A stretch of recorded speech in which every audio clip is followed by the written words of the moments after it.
Une plante très intéressante, c'est clairement la prêle.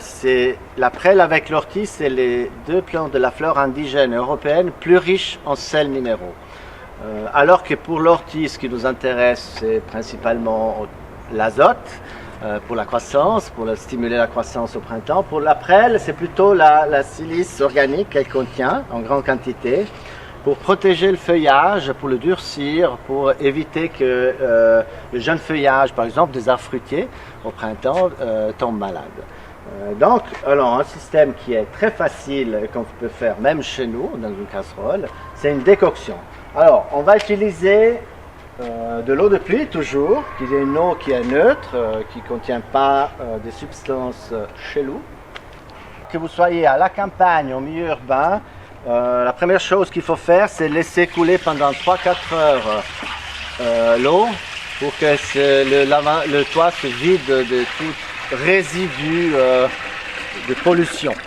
Hein? Donc il faut patienter quelques heures avant de commencer à récolter, mais quand il pleut vraiment correctement, un bidon de 200 litres, vous le remplissez en 15 minutes, donc c'est pas un gros problème. Voilà, là je mets environ 15 litres. On peut commencer à allumer. Moi, pour ce qui concerne les décoctions, j'utilise toujours la plante fraîche et je pèse jamais. Jamais. Je mets la quantité d'eau qu'il me faut et puis je découpe grossièrement jusqu'à ce que l'eau soit remplie du végétal.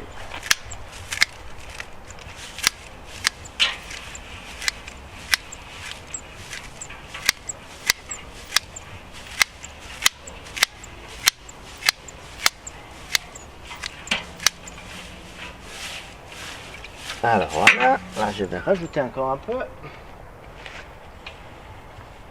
Et ça, indépendamment que ce soit de la prêle, du plectranthus ou du géranium rosa.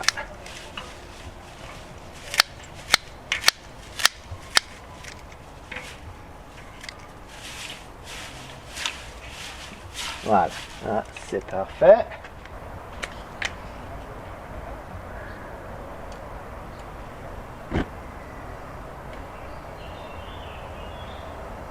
Voilà. Alors, la durée de la cuisson, à partir du moment où ça commence à frémir, il ne faut pas que ça cuise trop fort, mais dès que ça commence à frémir, il faudrait garder cette qualité de chaleur pendant 30 minutes. On voit bien frémir l'eau au moins. Donc voilà, là ça a commencé la cuisson. L'eau commence à frémir, il faut de temps en temps retourner la prêle. Voilà, là c'est parfait. Vous cuisez au moment où ça commence à frémir pendant 30 minutes, puis vous enlevez le feu et vous laissez refroidir. Mais pas complètement. Alors il faut faire attention, surtout si vous utilisez un chaudron en cuivre. Pendant 2 heures, vous ne mettez pas la main dedans si vous faites de la prêle. Hein. La silice aussi garde énormément la chaleur. Donc vous laissez refroidir. Quand vous pouvez plonger la main dedans, mais c'est encore chaud, vous mettez filtré, vous mettez tout de suite en bouteille. Et là, vous pouvez fermer, remplir un maximum, fermer. Et c'est une sorte de pasteurisation du produit. C'est-à-dire, vous aurez pendant, en tout cas 12 mois, mais pour la prêle, pour moi, je pense que pendant 2 ans, il n'y a pas de souci, si c'est bien stocké, une qualité parfaite de votre préparation.